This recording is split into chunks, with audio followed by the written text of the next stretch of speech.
नमस्कार. आपण मनाच्या श्लोकातला आज 73वा श्लोक पाहत आहोत आणि तो 73वा श्लोक बघत असताना आपण पहिल्यांदा नेहमीप्रमाणे श्लोकच पाहूयात. देहे दंडणेचे महादुःख आहे, महादुःख ते नाम घेता न राहे. सदाशिव चिंती तसे देव देवा, प्रभाते मनी राम चिंतित जावा. प्रभाते मनी राम चिंतित जावा. जय जय रघुवीर समर्थ.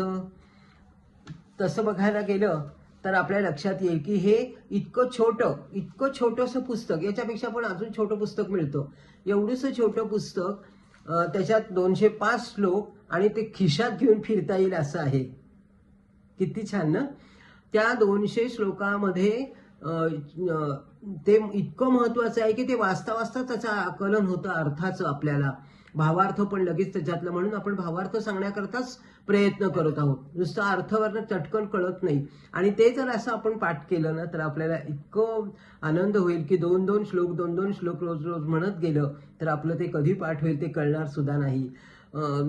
समर्थ म्हणतात की मनाचे श्लोक हे इतके सोपे आणि सोपेपणाची ती परिसीमा आहे. सगळ्यात सोपं काय असेल तर मनाचे श्लोक आहेत.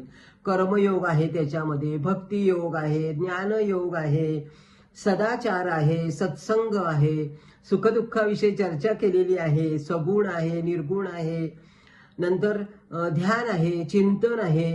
हे सगळ्या गोष्टींचा संबंध ह्या मनाच्या श्लोकामध्ये आहे. आणि म्हणून हे मनाचे श्लोक आत्मज्ञान प्राप्त करून देतात. इतके अप्रतिम हे पुस्तक आहे की हे खरोखर अजून आपण कितीतरी लोकांना शेअर केलं पाहिजे, कितीतरी लोकांना सांगितलं पाहिजे. कारण सगळ्यात सोपं पुस्तक जे असेल ते कोणाला पटकन पाठ करता येतं.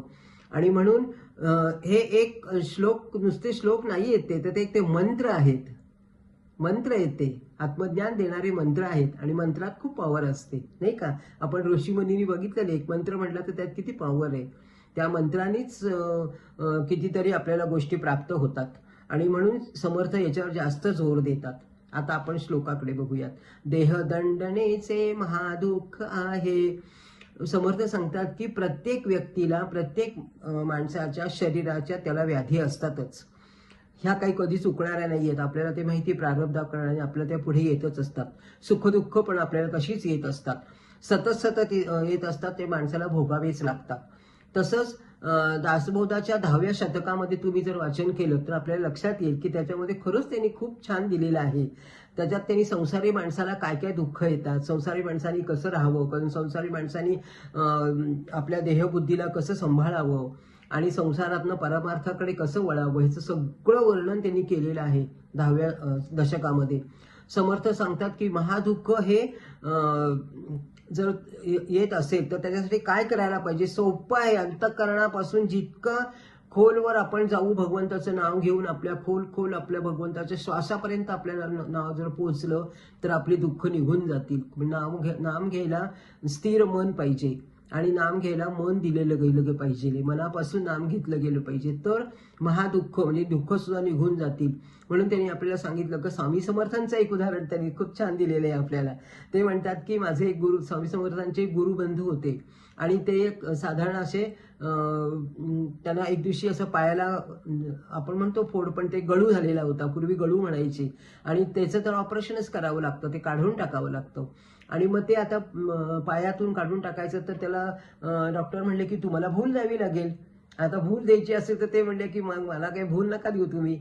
मी काय करतो, माझं मन, किती वेळ लागणार आहे तुम्हाला, 10 मिनिटं लागतील. 10 मिनिटं मी माझ्या मनातून, शरीरातनं मन बाजूला काढून ते भगवंतावरती स्थिर करतो आणि तुम्ही इकडे ऑपरेशन करा, इकडे माझं तो गोळ काढून टाका. किती छान ना.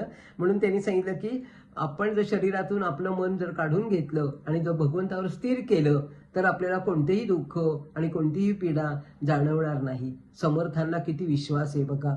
आणि म्हणून सहन करण्याची वृत्ती, क्षमता काहीतरी आपल्याजवळ येईल.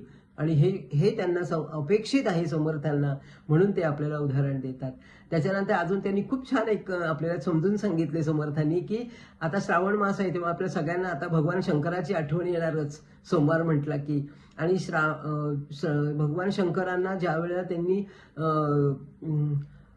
आपल्याला माहिती आहे की हलाहल विष पिलेलं होतं आपल्या समुद्र मंथनाच्या वेळेला, आणि मग ज्या वेळेला ते हलाहल विष पिल्यानंतर ते त्यांना इतका दाह व्हायला लागला, त्याचा इतका, बरोबर आहे ना, ते इतका दाह व्हायला लागला, कारण त्यांनी दाह होण्यापासून कसं वाचवायचं आपल्याला ह्याचा विचार सुद्धा केला नाही. त्यांनी लगेच रामनामाचा जप सुरू केला भगवान शंकरांनी, आणि रामनामाचा जप जसा जसा सुरू केला तसं तर त्यांचा सगळा दाह कमी कमी कमी कमी कमी होत आला आणि त्यांचा दाह कमी झाला.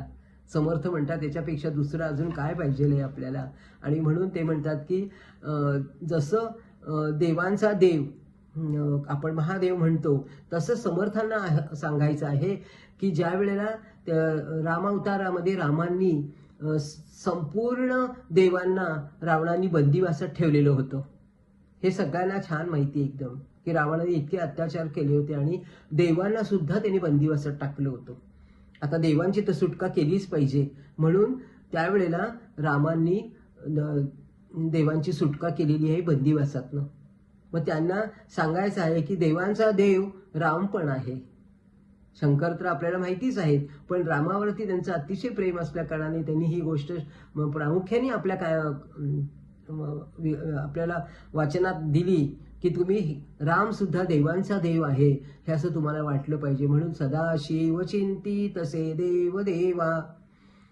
सदाशिव तर आहेच आहे, पण राम सुद्धा देवांचे देव आहेत.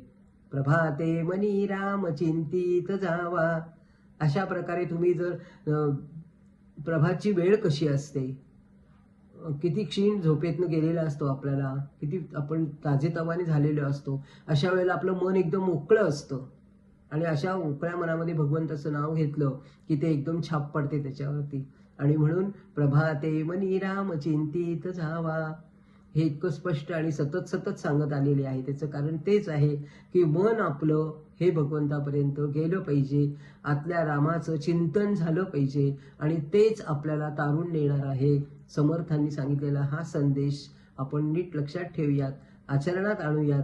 आणि इथे मी माझं पुष्प भगवंताजवळ अर्पण करते आणि तुम्हाला सगळ्यांना नमस्कार करते. नमस्कार.